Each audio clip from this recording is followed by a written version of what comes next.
Здравствуйте, в студии Руфина Мукминова. Время реальной экономики. Республика Татарстан традиционно входит в число регионов лидеров по многим экономическим показателям. По объему валового регионального продукта, по объему сельскохозяйственного и промышленного производства, по объему инвестиций в основной капитал. Интересно, что и внутри самого Татарстана каждый регион развивается по-особенному. Получается некая экосистема, где каждый кирпичик служит основанием прочного фундамента.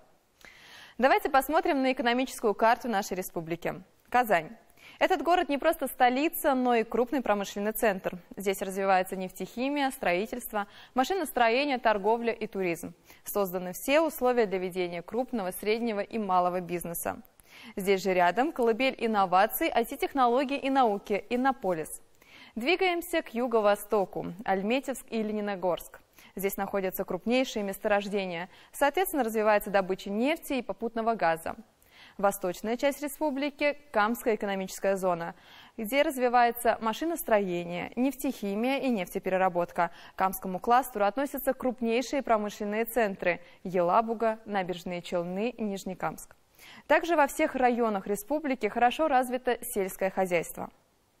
Многие скажут, повезло Татарстану с выгодным географическим положением. Земля наградила природными ископаемыми, да и на плодородность она не скупится. Доля правды в этом есть, но мы считаем все-таки, что экономический потенциал во многом определяют человеческие ресурсы. Грамотные руководители, высококвалифицированный персонал. Именно такие ресурсы развивают промышленные районы, создают города. К примеру, один из молодых промышленных городов Татарстана – Нижнекамск. Вырос он на месте, где когда-то были чистые поля и непроходимые леса. Строили его молодые специалисты. Именно человеческий потенциал позволил Нижнекамску к своему 55-летнему юбилею стать городом большой нефтехимии, о котором знают не только на территории России, но и далеко за ее пределами. Смотрите в этом выпуске. Грандиозная стройка на Каме, как возводился один из главных промышленных городов Татарстана. Воспоминания первопроходцев. Репортаж наших корреспондентов из Нижнекамска. Энергетическое сердце Закамья. История одной из крупнейших ТЭЦ в Европе. Что вспоминают ветераны энергетики. 55 лет – значимая дата для Нижнекамска. Чем живет город сегодня, все расскажем и покажем. Нижнекамск сегодня по праву считается лидером российской экономики в нефтехимической отрасли. Город является точкой роста энергетического и строительного комплекса Республики Татарстан. Предприятие Нижнекамска производит около 21% всей промышленной продукции нашего региона. Это каучуки, пластики и шины. За 2020 год объем отгруженных товаров собственного производства составил 467 миллиардов рублей, а за 5 месяцев 2021 года – 279 миллиардов. В 2017 году Нижнекамск получил статус территории опережающего социально-экономического развития. За 3,5 года резиденты ТАСЭР Нижнекамск реализовали 22 проекта с объемом инвестиций 7,2 миллиардов рублей и созданием 1800 рабочих мест. Также хочется отметить, что Нижнекамск входит в число самых быстрорастущих городов. Здесь проживает более 276 тысяч человек. Город, который вырос вокруг нефтехимических предприятий, сегодня по-прежнему остается локомотивом роста экономики Татарстана. Давайте окунемся в историю и вспомним, как возводились первые дома и микрорайоны Нижнекамска. Подробнее в материале моих коллег. Мы счастливее очень многих, и, пожалуй, богов сильнее. Эту песню Александра Пахмутова и Николай Добронравов сочинили вдохновленные молодыми людьми со всей страны, ехавшими в 1960-е годы на комсомольскую стройку города Нижнекамск. В 1958 году Совет министров СССР принял 2 постановления, определивших создание Нижнекамского промышленного района в северо-восточной части Татарской АССР. Его центром должен был стать крупнейший в Европе нефтехимический комплекс. 25 декабря 1960 года в район села Афанасово прибыли первый санно-тракторный поезд с энтузиастами-первостроителями. Написал записку только. я уехал строить новый город. Будущий город нуждался сразу во всем: в стройматериалах, в дорогах, которых вообще не было, в строительстве. На масштабную стройку съезжались строители и специалисты со всего Советского Союза. Работали, не покладая рук, днем и ночью, но, как говорится, на совесть. Работали здесь тысячи людей, для которых маленький поселок позже стал домом. Мы работали, не знали ни времени, ни силы. Вот. А в апреле я, правда, получил уже новый экскаватор, новый. Вот. И поставили меня, сразу увезли в Соболеково, потому что тут было уже, знаете, все было спахано. Тонули мы по колено в грязи. Терпели, работали день и ночь. А чтобы воды не было, ездили, красный ключ воду возили, говорит. Вот. Так мучились уж. Грязь месили уж. Я сама тоже маляром работала. И на шинном 35 лет работала. Ни дорог, а уж об этом разговор даже нет. Значит, степь, да степь кругом, и вот руины. Больше ничего. Мы как волки работали. Зарплата мизерная. Жить, ну, жизнь такая от хлеба до хлеба, как говорится, в то время. В городе использовали четкое зонирование территории. Промзона расположена в нескольких километрах от городских микрорайонов. Строительство шло по самым современным архитектурно-планировочным тенденциям 60-х годов. Дома возводили не улицами и кварталами, а многоэтажными микрорайонами, где была сразу запроектирована социальная инфраструктура. Тогда мы гордились, что мы строим новый город, строим, что тут будут жить счастливые люди, образованные, все как положено. Химия вроде пошло, а город, надо же, без города химии не может, потому что надо где-то жить, где-то учиться, дети, молодежь, очень много маленьких. Надо детские сады, надо магазины, надо школы, надо там больницы, все это делать. И создали СМУ-11 специально. По 12 часов мы работали, не знали. Надо, сказали, надо делать. Всем этим балом командовал Николай Васильевич Елебаев. Он везде участвовал, принимал участие. Это был удивительного склада человек. Он был очень грамотный, очень вежливый, очень культурный. Имя Николая Лимаева навсегда запечатлено в летописи Нижнекамска. В памяти первопроходцев он остался олицетворением промышленной мощи республики и символом трудовой славы многих поколений татарстанцев. Он был энергичным, мог пробить любые лимиты. А команда, которую он создал, с большой любовью и теплом относилась к каждому молодому специалисту, приехавшему строить город. Мне очень понравилось, как Королев, начальник стройки, он только приехал было, он нас встретил. Каждого спрашивал, мы 6 человек приехали, студенты.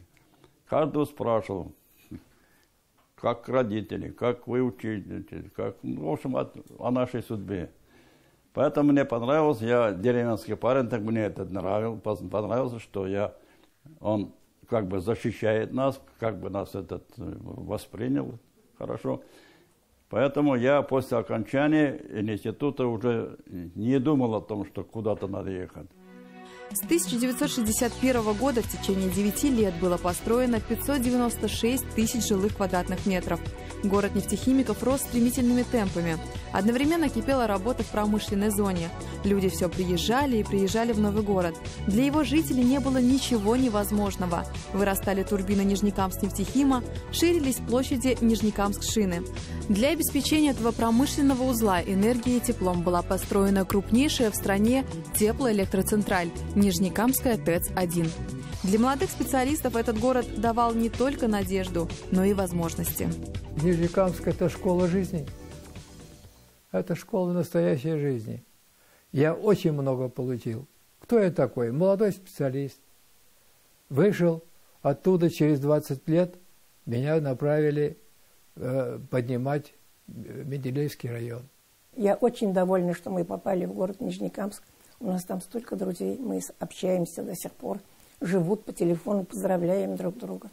Хотя я в Казани родилась, мне неудобно говорить, но мне кажется, даже ближе моему сердцу вот этот город, где прошла наша юность, наша работа.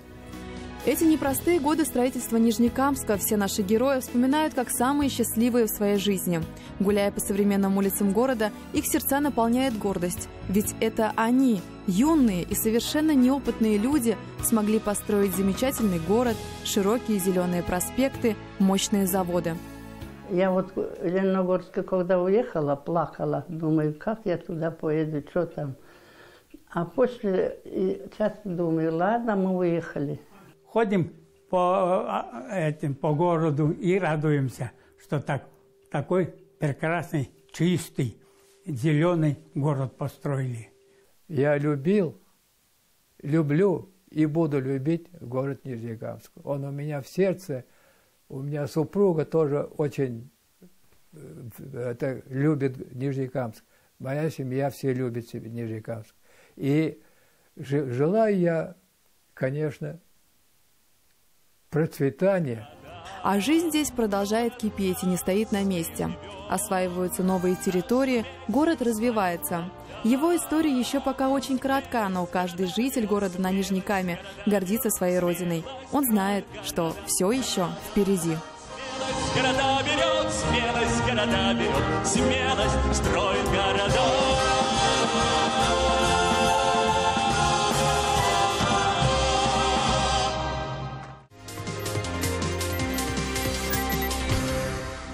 Город нефтехимиков рос очень быстро. Строительство велось комплексно днем и ночью.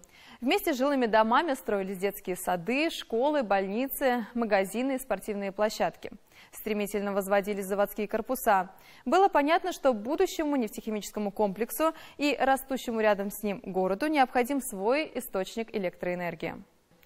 В феврале 1967 года было принято решение о строительстве собственной теплоэлектроцентрали Нижнекамской ТЭЦ ПТК-1, которая сейчас входит в состав генерирующей компании ТГК-16. Этот момент и можно считать рождением всего промышленного узла, потому что без Нижнекамской ТЭЦ было бы невозможно и его существование. Эта станция и по сей день остается сердцем крупнейшей промышленной зоны республики. В Нижнекамске побывала Алена Мартынец. Вот что и рассказали ветераны энергетики. Нижнекамская ТЭЦ-1 – энергетическое сердце Закамья. История станции начинается 26 февраля 1967 года. Именно тогда здесь заработал первый агрегат новой электростанции. С этой самой исторической минуты Нижнекамская ТЭЦ стала и остается сердцем крупнейшей промышленной зоны республики. Со всего Союза сюда стекались молодые специалисты энергетики. Кто по направлению, кто самостоятельно пытался устроиться на станцию. Уже тогда шла молва, что это будет крупнейшая ТЭЦ в стране. И мы сюда приехали. 2 сентября было, как помню, 1969 года. И, конечно, нас не очень хотели брать. Мы же уже еще, как молодые специалисты, не по распределению приехали. Вот. Но, в конце концов, нас приняли. Я начала работать, было всего 2 турбины и 3 котла.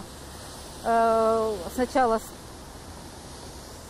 помощником машиниста турбина работала, потом пустили 4-ю турбину, построили. Принимала участие в опробовании всего оборудования на этой турбине, потом уже работала, обслуживала это. Было интересно. Крупнейшей в стране Нижнекамская ТЭЦ становилась постепенно. Спустя 4 года после запуска ТЭЦ разрослась до 6 котлоагрегатов и 5 турбогенераторов. Через 5 лет котлоагрегатов запущено уже 7, турбогенераторов 6. Общая мощность станции по выработке электроэнергии достигла рекордных к тому времени 480 мегаватт. К 1977 году работает уже 11 турбогенераторов общей электрической мощностью 1000 мегаватт. Мощность ТЭЦ по теплу достигла 3885 гигакалорий в час. Нехватки в специалистах не было. Энергетики соседних регионов, да и со всей страны стремились попасть на Нижнекамскую станцию. Так свою карьеру здесь построили Ямгуровы. Молодая пара приехала из Уфы. Вместе с супругом приехали в 1977 году на Нижнекамскую ТЭЦ-1 по направлению. С Уфы мы приехали. С мужем учились в одной группе.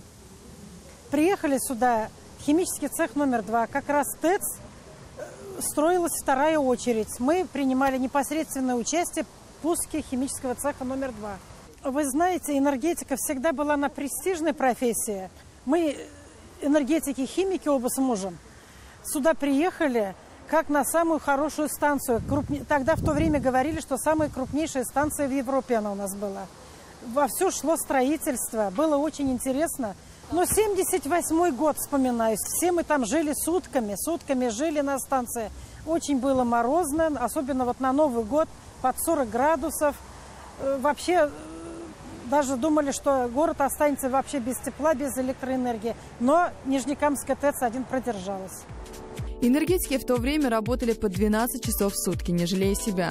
Задача у всех была одна – нарастить мощность генерации для обеспечения растущего города и химкомбината электричеством и теплом. В то же время работникам станции необходимо было создать условия для приемлемой жизни. Молодые специалисты заселялись в общежития, создавались семьи. Условия, конечно, очень изменились. Когда мы работали, как раз стройка была, ни дорог, ни грязно было, тяжело было. Да что вы? А сейчас вообще у них там сплошные телевизоры, придет на кнопочку, нажимаешь, и на телевизор смотрит. А мы с рогатками бегали, открывали, закрывали, турбины по нескольку раз пускали. Коллектив вообще, как одна семья мы работали же по сменам. Я, собственно, в смене была одна же девушка, остальные мужчины были. Все помогали друг другу, все праздники, дни рождения, все отмечали. Я вот как приехала сюда молодым специалистом, так я здесь осталась. Я здесь вышла замуж, родила детей, у меня дети здесь живут, внуки здесь растут, так что нет, не жалею. Город, видите, город красивый, с каждым днем все красивее и красивее, так что ни о чем не жалею. История одной теплоэлектроцентрали вмещает в себе историю тысячи судеб. Каждого работника, который посвятил свою жизнь энергетике, на Нижнекамской ТЭЦ помнят и чтят. С заботой о ветеранах труда работает на станции ветеранская организация. Уходя на пенсию, первопроходцы Нижнекамской ТЭЦ-1 продолжают поддерживать связь с предприятием. Возглавляет Совет ветеранов Леонтий Алексеев. В 1971 году прибыл он на станцию, как и многие тогда, молодым специалистом. Прибыл я в Нижнекамскую ТЭЦ-1 тогда, значит, в августе 1971 году.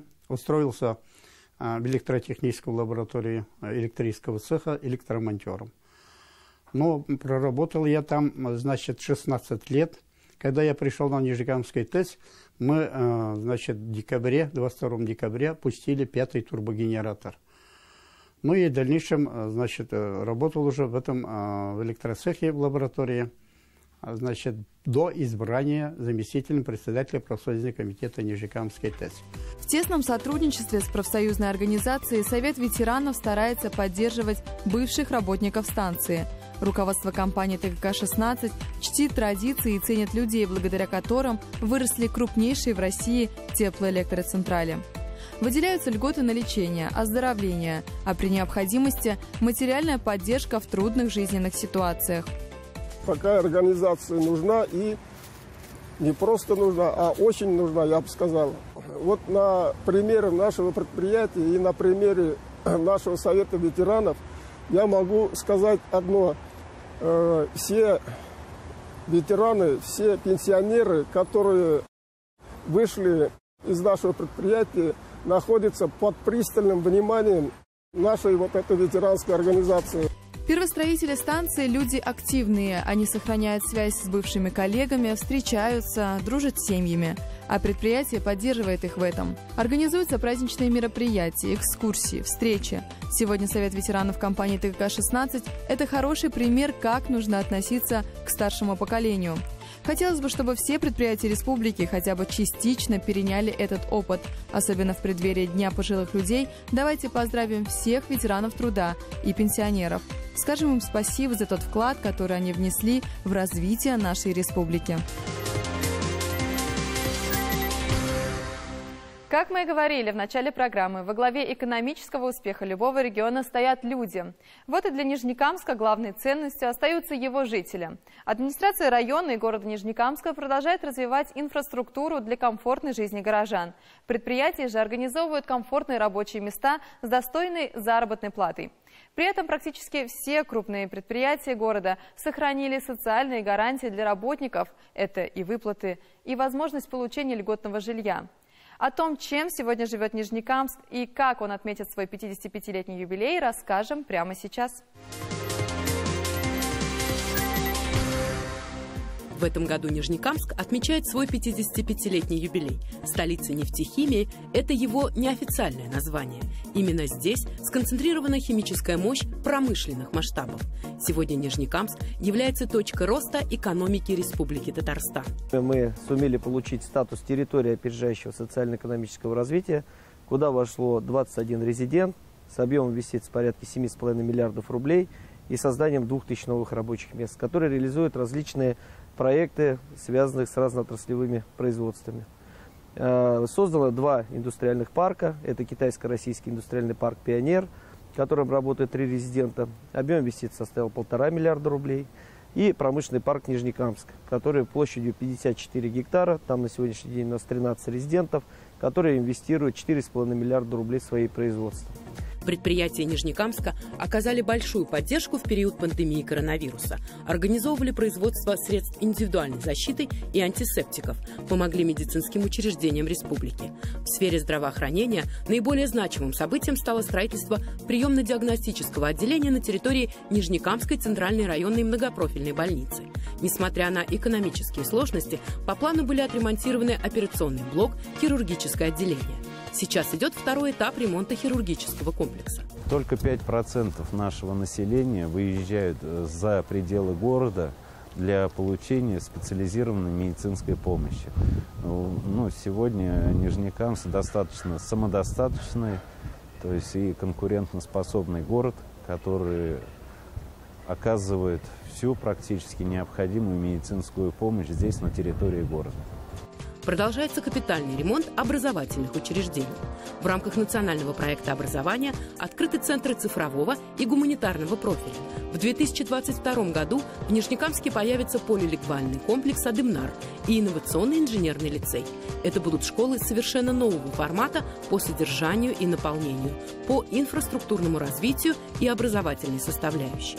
Кроме того, активная работа ведется в области молодежной политики. На сегодняшний день молодежь активно слушают и слышат исполнительный комитет города. Вообще республика большое внимание уделяет молодежи, развитию, образованию неформальному, да, так скажем. В нашем городе в этом году, буквально на днях, открылся экстрим-парк «Айда». В 2017 году у нас отремонтировался молодежный центр. Ремонтируются детские лагеря. То есть сейчас у нас Камский Артек работает совместно с Артеком, который находится в Крыму. Ремонтируются подростковые клубы. За последние несколько лет город нефтехимиков существенно похорошел. Создаются условия для комфортной жизни нижнекамцев. Первым в Нижнекамске реконструировали парк чтения и отдыха имени Тукая. Рядом же открыли обновленную городскую библиотеку. Следом кардинально обновили парк «Семья» – главное место отдыха в городе. В копилке обновленных общественных мест Нижнекамска и набережная с пляжем. Все это, конечно же, позволяет нашей территории сохранять нашу молодежь и устойчивые рабочие места. Наш город занимает 2-е место по объему инвестиций в Республике Татарстан. Это в порядке 200 миллиардов в год. Мы занимаем 2-е место в целом в социально-экономическом развитии по Республике Татарстан. И у нас одна из самых высоких заработных плат. Отрадно, что Нижнекамск сохранил свое изначальное предназначение – передового, молодежного и индустриального города, став за эти годы настоящей нефтехимической столицей страны.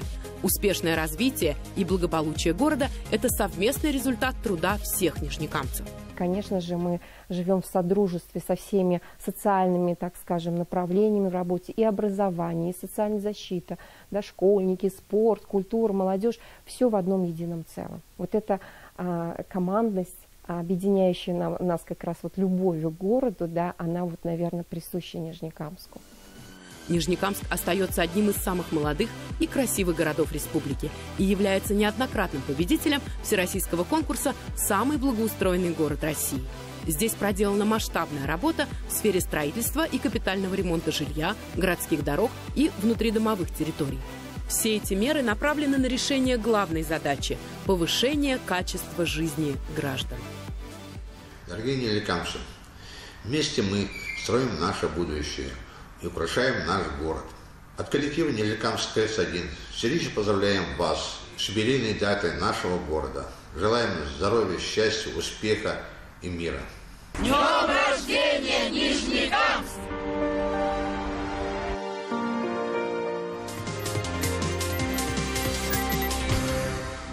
Это все, что мы хотели вам рассказать. Увидимся через неделю на телеканале «Новый век». Всего вам доброго и до свидания.